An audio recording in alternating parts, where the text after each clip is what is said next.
Alors, par où commencer? Et si on commençait par le commencement? Aujourd'hui, c'est mon jour de baptême. J'ai 1 semaine et je n'ai pas encore de nom.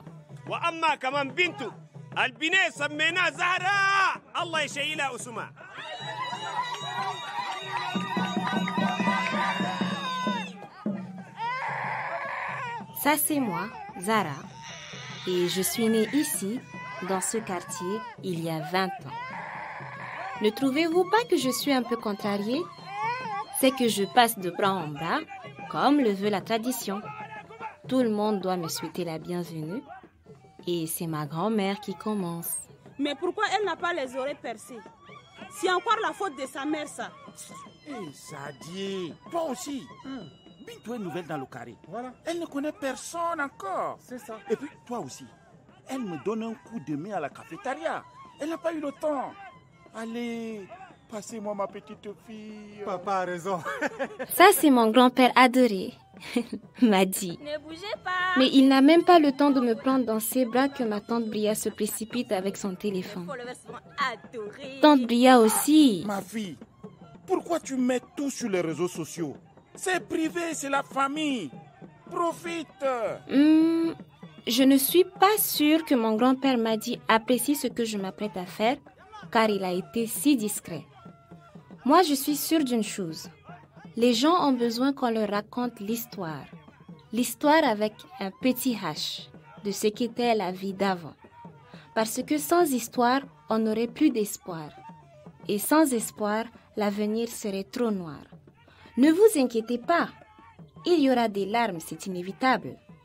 Mais il y aura des rires aussi. C'est ça la vie, wallahi. Êtes-vous prêts à revivre avec moi l'histoire de ma famille? Voilà ce que j'ai appris de cette époque. Et je vais vous le raconter le plus fidèlement possible.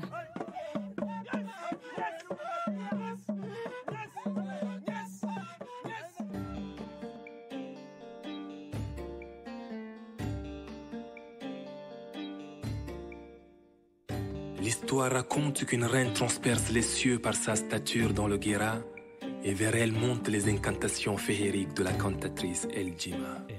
Ici on se touche avec le sourire et on compatit dans le silence, et on sait que l'hospitalité anime les couleurs de notre existence. Chez moi nous avons les mêmes légendes de géants et l'ingéniosité architecturale du peuple Kotoko. Être enfant de Toumaï, c'est la fierté d'appartenir à ce style de vie Sao, le risque d'avoir le cœur brisé, mais d'aimer quand même plus.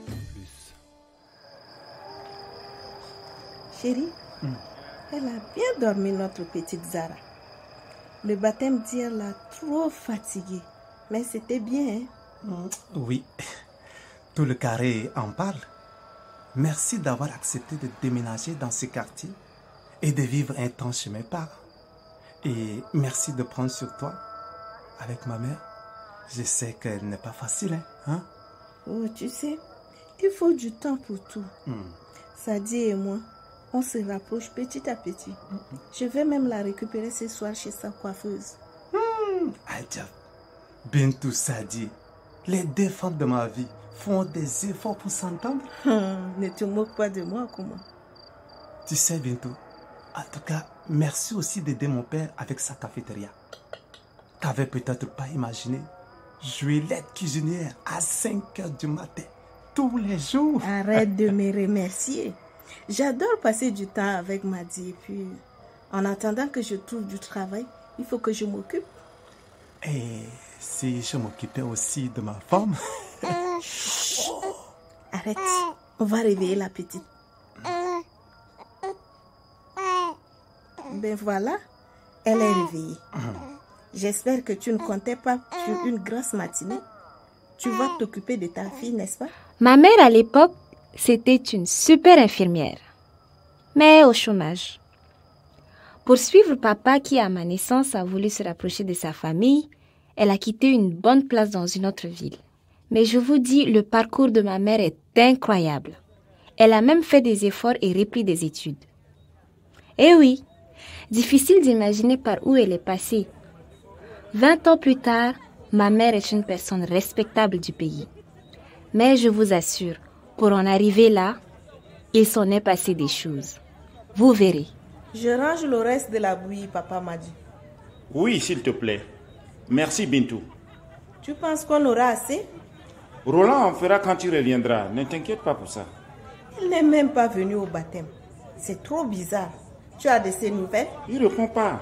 Ça lui ressemble pas. J'espère que tout va bien pour lui. Roland, c'est l'apprenti de grand-père Madi. Je l'ai toujours vu travailler ici. Il n'a jamais voulu me parler de sa famille. Et quand j'insiste un peu trop, il me sort toujours la même chose. Ma famille, c'est vous. Et c'est vrai, hein? Roland fait partie de la famille. Grand-père Madi a toujours pu compter sur lui. Tout le quartier vient dans la cafétéria de mon grand-père. C'est une institution dans le quartier, même avant que ma tante Brian ne s'en mêle. Mais je vais trop vite là, moi et ma bouche qui ne reste pas tranquille. Donc, en l'absence sans raison de Roland, c'est maman qui fait tout pour aider grand-père. Tiens un peu de méditer pour la maison. Donc, tu me renvoies déjà? Presque. Allez. Ta fille a besoin de toi aussi. À tout à l'heure. La cafétéria de mon grand-père, c'était un vrai lieu de rencontre. Chacun avait ses habitudes. Yves, par exemple, se mettait toujours au fond pour lire son journal tranquillement. Et je me souviens, j'aimais trop être avec les clients. L'ambiance était mieux que regarder la télé. Comment dire, les clients faisaient toujours le spectacle. Enfin, ils n'étaient pas tous sympas. Wallah, c'était bien le baptême. Tu as de la chance d'avoir une petite fille aussi adorable, Madi. Merci Yves. Mais c'est surtout mon fils qui a de la chance. Un beau bébé comme ça. Et sa femme est vraiment gentille et travailleuse en plus. Travailleuse? Mais n'importe quoi. Une vraie tchadienne doit plutôt savoir préparer du karkandi, du daraba et du mouloukié. Mahamad, son visage durci par les difficultés de la vie me faisait peur quand j'étais petite. Avec ses grands boubous, sa tête chauve plantée au bout d'un cou qui n'en finit pas, ses yeux perçants, il me faisait penser à un vautour. Il surveillait tout, nos moindres faits et gestes. Et oui, il prenait son travail de chef de carré très au sérieux, même trop. Ta belle-fille est une charmeuse qui a ensorcelé ton fils. Quel homme épouserait une femme plus âgée et en plus qui ne s'est même pas préparée? J'ai dit qu'il a perdu l'esprit. Mon marabout. Ça suffit, maman. Et si tu n'es pas content, eh bien, va manger ailleurs. Ok? On en connaît tous des gens comme ça, qui se mêlent de tout ce qui ne les regarde pas. Moins vous le côtoyez, mieux vous vous portez. Et malheur à vous si vous êtes sa cible. Demandez-le à ma mère. Elle a des choses à raconter sur ce Mahamad.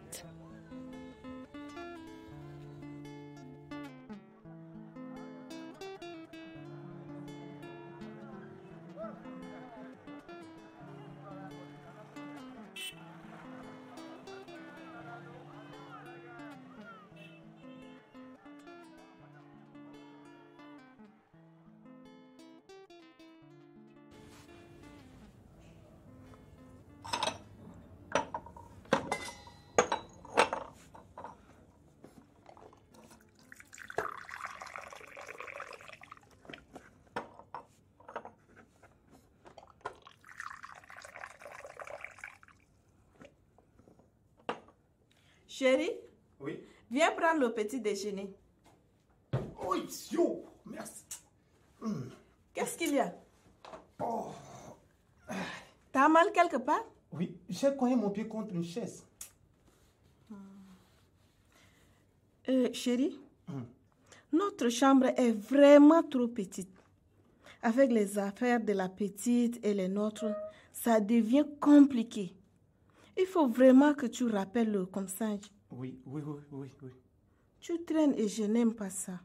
On s'est provisoirement installé chez tes parents, comment?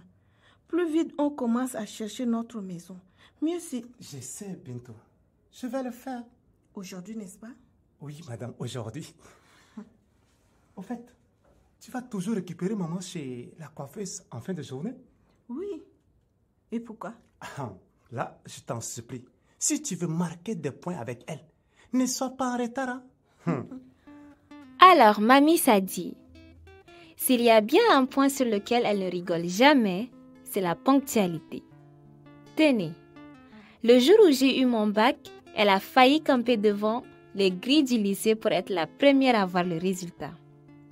Je ne sais pas si elle avait hâte de me féliciter ou si elle avait peur que je me sois plantée.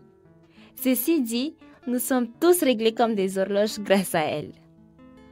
Enfin, tout le monde sait qu'en cuisine, le temps c'est ce qu'il y a de plus important.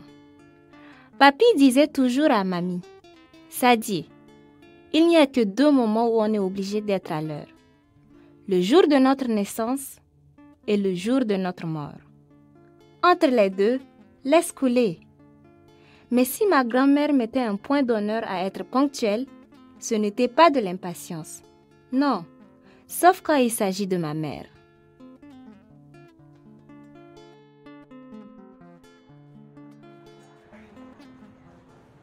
Hein? Bonjour, monsieur. Bonjour. Je veux un ticket. Tu n'as pas vu ta soeur devant moi là? Tire-toi là, je suis occupé. C'est pour... Bonjour, monsieur. Je m'appelle Bintou et j'avais déposé mon CV dans votre centre de santé il y a... On a fait suivre à la chef. Attendez qu'on vous appellera pour un entretien. Suivant! D'accord, mais je voulais juste savoir si... Ça ne se passe pas comme ça ici. Rentrez chez vous et on vous appellera si besoin. Ça fait 3 mois que j'attends une réponse. Et donc quoi? Vous croyez que j'ai le temps pour vous écouter? D'accord, merci. J'ai de patience, moi. Merci. Oh. Ne faites pas ce que vous n'avez pas l'habitude de faire chez vous. Comment? Au suivant. Pauvre maman. Son métier d'infirmière lui manque tellement. À cela s'ajoute le régime glacial qu'elle vient de se prendre. On la récupère, sortant du centre de santé, le moral à 0.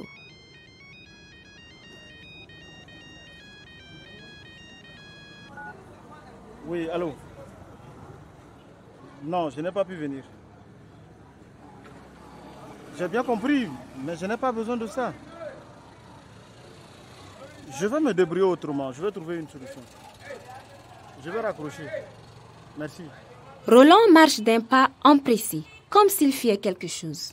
Il est tellement absorbé par ses pensées qu'il ne remarque même pas ma mère. Il passe devant le centre de santé, semble hésiter, puis traverse la rue et s'arrête devant une boutique de médicaments d'un docteur Choukou. Papy m'a dit a raison. C'est très bizarre tout ça. Roland! Oh, Bintou, bonjour. Qu'est-ce que tu fais ici?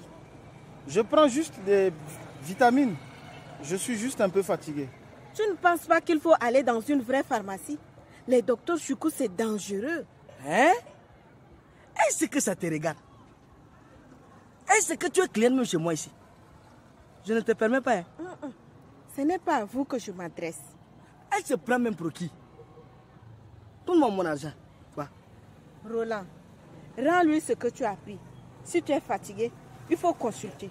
Je t'accompagne au centre de santé, puis on achète les médicaments à la pharmacie. C'est plus sûr. Bintou, tout le monde vient ici. Il a ce qu'il faut pour se soigner et c'est moins cher. Mais... Mince, j'ai oublié d'aller récupérer maman Sadie au salon de coiffure. Que Dieu te protège. Il y a des jours comme ça où rien ne va. Et la soirée s'annonce agitée. Voulez-vous savoir comment mamie a réagi?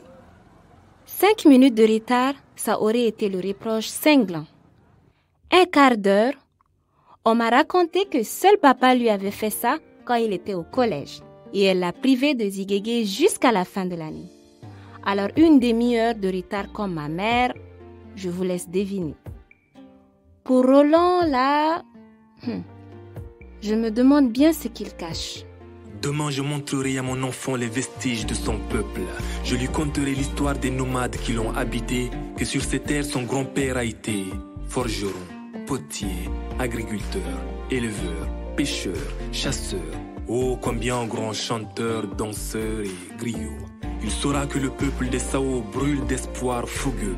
Le peuple des Sao se laisse surprendre comme à chaque fois. Le peuple des Sao reprend du poil de la bête comme à Aouzou autrefois. Dans un élan de résilience, de fraternité, d'amour et d'éternel recommencement.